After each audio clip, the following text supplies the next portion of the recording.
मित्रांनो, 1 सप्टेंबर ते पूर्ण सप्टेंबर महिना कसा जाईल या संदर्भात आपण हा व्हिडिओ बनवतोय। आणि सध्याच्या काळामध्ये जे रखरखीत ऊन आहे त्या उन्हावरती येणाऱ्या 2 दिवसामध्ये म्हणजे 31 तारखेपासून ते 1 सप्टेंबर पासून चांगलं वातावरण राज्यामध्ये ढगाळ असं बनणार आहे, तर काही ठिकाणी थोड्याफार पावसाची शक्यता आहे। 3 सप्टेंबर ते 4 सप्टेंबर काळामध्ये अनेक शेतकऱ्यांना थोडा दिलासा मिळू शकतो। तो भाग म्हणजे विदर्भाचा आणि खानदेशचा। मराठवाड्यामध्ये त्याचे काय पडसाद उमटतील तेच आपण ह्या व्हिडिओमध्ये पाहूयात। आणि 1 सप्टेंबर ते जवळपास 10 सप्टेंबर पर्यंत पावसाची रेलचेल कशी राहील। त्यानंतर 12 सप्टेंबर पासून जो मागच्या महिन्यामध्ये आपण सांगितले की 12 सप्टेंबर पासून परतीच्या प्रवासाचे चिन्ह आहे किंवा ते सुरू होतील अशी शक्यता आहे। तर त्याबद्दल आज आपल्याला ते चिन्ह पाहायला मिळतात आणि हा पूर्ण आठवडा आणि पूर्ण सप्टेंबर कसा राहील किंवा अनेक विषयावरती आपण हात घालूयात। 3 सप्टेंबरच्या कालखंडामध्ये 2 सप्टेंबर ते 3 सप्टेंबर नागपूर, गोंदिया, वर्धा, अमरावती या भागांमध्ये ठिकठिकाणी पाऊस असेल। नागपूरचा समावेश जास्त आहे। अकोला, वर्धा, यवतमाळ हा देखील भाग अनेक ठिकाणी पावसासाठी 2 सप्टेंबर, 3 सप्टेंबर ते 4 सप्टेंबर वातावरण बिघडणार। इथे उद्यापासून म्हणजे 29 ऑगस्ट पासून वातावरण बिघडेल आणि 30-31 हे वातावरण जास्त बिघडेल। पण याच्यामध्ये पाऊस हा 2-3 तारखेलाच किंवा 2-3 सप्टेंबरलाच राहील। त्याच पद्धतीने वातावरण जे आता सध्या बंगालच्या उपसागरातून बनलेला आहे त्याचा ट्रॅक जरी एमपी कडे जात असला तरी त्याची आभाळाच्या लेयर्स जे आहेत वाऱ्यामुळे, वाऱ्याच्या दिशेमुळे ज्या खालच्या साईडला खेचले चाललेत त्याचा फायदा थोडाफार जळगाव आणि धुळ्याला सर्वाधिक जास्त होऊ शकतो। यावेळी नाशिकचा समावेश काही प्रमाणात घेण्याची अंदाज आहे। नाशिकला काही दिलासा मिळू शकतो। मालेगाव असेल, येवला असेल, निफाड, देवळा। पण आता याचा दिलासा मिळण्याची शक्यता 100% पैकी 60% एवढीच आहे। अनेक भागांना तो घेईल, अनेक भागांना तो सोडून देईल। आणि जर वातावरण 2 दिवस टिकून राहिलं तर याच्यामध्ये टक्केवारीमध्ये वाढ देखील होताना दिसते नाशिककरांसाठी।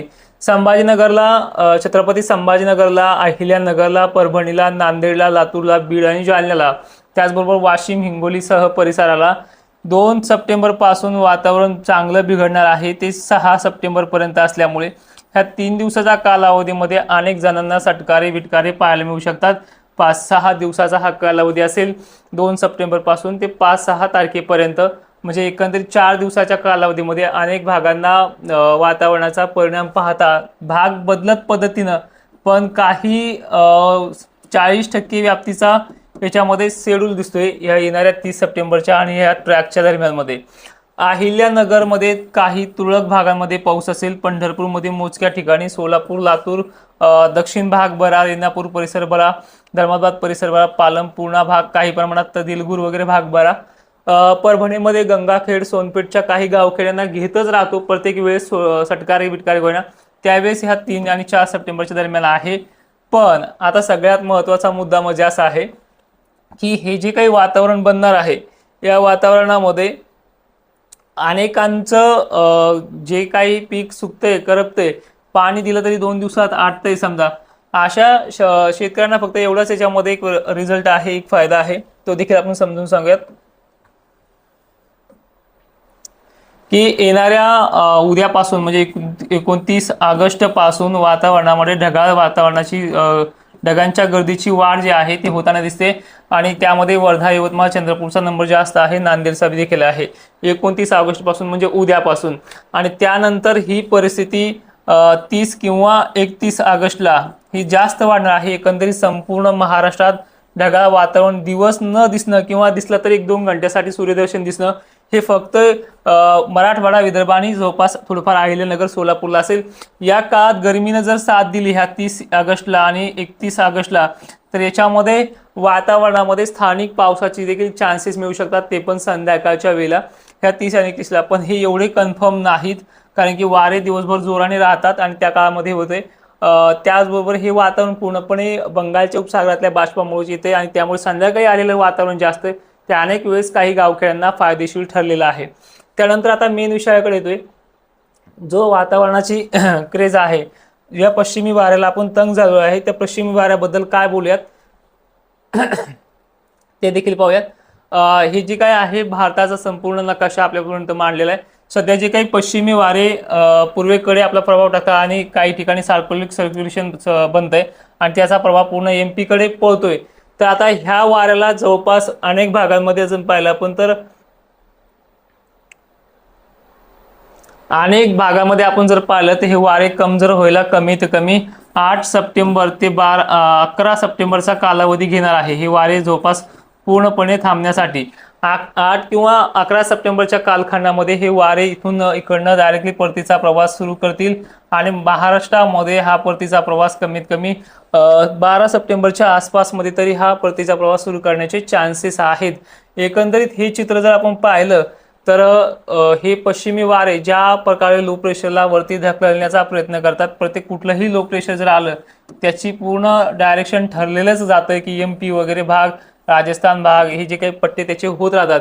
नंतर हे जेव्हा वारे कमजोर होतील, ह्या वाऱ्यानं हे जे काही लो प्रेशर इकडनं बनत जात आहेत की लो प्रेशर महाराष्ट्रामध्ये आणण्यामध्ये 12 सप्टेंबर पासून येशील, तोपर्यंत ह्या येणाऱ्या लो प्रेशरचा मार्ग MPचा असेल आणि त्याच्याबरोबर थोडाफार विदर्भाला फायदा होत राहील.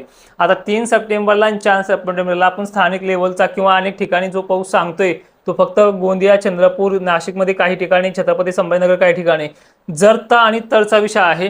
जर वाऱ्याने 2 दिवस जरी चान्स दिला तर ह्या भागामध्ये स्थानिक लेवलचा हा पाऊस होऊ शकतो. वातावरणच तेवढं ढगाळ या 31 तारखेपासून ते 8 सप्टेंबर पर्यंत राहणार आहे आणि 8 सप्टेंबर पासून वारे कमजोर व्हायला सुरुवात होईल. म्हणजे 8च सप्टेंबर पासून हे वारे शांत व्हायला सुरुवात होतील. त्यामुळे या वाऱ्याला महाराष्ट्राकडे यायला प्रभाव होईल. आता सगळ्यात मोठा पॉझिटिव्ह पॉईंट जे काही IOD बद्दल बोलतात आणि जर IOD बद्दल IODचं काय भूमिका आहे, ज्यावेळेस हे वारे हमेशा खेळते राहतात, हमेशा फिरते राहतात, हमेशा जोर दाखवतात, त्यावेळेस कुठल्याच भागामध्ये टेम्परेचर मेंटेन राहत नाही. म्हणजे आपण म्हणतोय ना आपल्या सोप्या भाषेमध्ये की ज्या ज्या भागामध्ये टेम्परेचर किंवा गरमी होते, सरळ सरळ गरमी, वारा आलं की गरमी कमी होते, वाऱ्याला जाऊन बसतो आपण, त्यापासला प्रकार आहे. जोपर्यंत हे वारे शांत होत नाही तोपर्यंत गरमीची या भागातल्या पाण्याच्या पातळीमध्ये जी काही टेम्परेचरची वाढ आहे ती पाहणं अपेक्षित आहे, पण ती मिळत नाही. फक्त ह्या वाऱ्याचा प्रभाव आहे. सध्या जर आपण पाहिलं तर इकडे सुद्धा बंगालच्या उपसागरात वारे कंटिन्यू फोकस करतात आणि ह्या वाऱ्यामुळेच महाराष्ट्रामध्ये पूर्ण पावसाची गडबड झालेली आहे.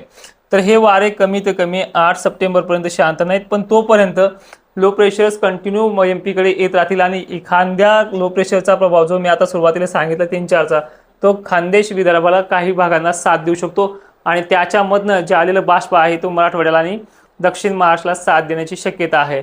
आता थोडे 2 मिनिटांमध्ये शेवटचा विषय कंप्लीट करतोय की अनेकांना जनावरांच्या पाण्याची चिंता आहे, अनेकांना बरेचसे प्रश्न पडले कृत्रिम पावसाबद्दलही अनेकांचं मत आहे. पण कृत्रिम पावसाची वेळ मित्रांनो ह्या खरीपासाठी तर निघून गेलेली आहे, कारण की याचा विचार करायला 4-5 दिवस लागतील प्रशासनाला आणि त्यानंतर त्याचा GR काढायला अजून 5-6 दिवस लागतील आणि 10-15 दिवसात काय राहील हे. त्यामुळेच याच पावसाच्या वाट पाहणे किंवा अनेक ठिकाणी निवेदन देणं हे काम आपल्या हाती आहे. आता ते करणं देखील गरजेचं आहे. जय शिवराय, धन्यवाद.